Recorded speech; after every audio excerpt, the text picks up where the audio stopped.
பாட்டு பாடும் பெண்ணே மௌனங்கள் கூடாது, வாய்ப்பூட்டு சட்டம் எல்லாம் பெண்ணுக்கு ஆகாது.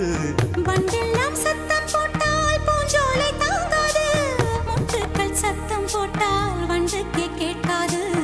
ஆடிக்கு பின்னாலே காவேரி தாங்காது, ஆளான பின்னாலே அல்லிப்பூ மூடாது. ஆசை துடிக்கின்றது. உன் வீட்டு தோட்டத்தில் பூவெல்லாம் கேட்டுப்பார், உன் வீட்டு ஜன்னல் கம்பி எல்லாமே கேட்டுப்பார், உன் வீட்டு தென்னங்கீற்றை ஒவ்வொன்றாய் கேட்டுப்பார், என் பேர் சொல்லுமே. உன் வீட்டு தோட்டத்தில் பூவெல்லாம் கேட்டுப்பார், உன் வீட்டு ஜன்னல் கம்பி எல்லாமே கேட்டுப்பார், உன் வீட்டு தென்னங்கீற்றை ஒவ்வொன்றாய் கேட்டுப்பார், என் பேர் சொல்லுமே.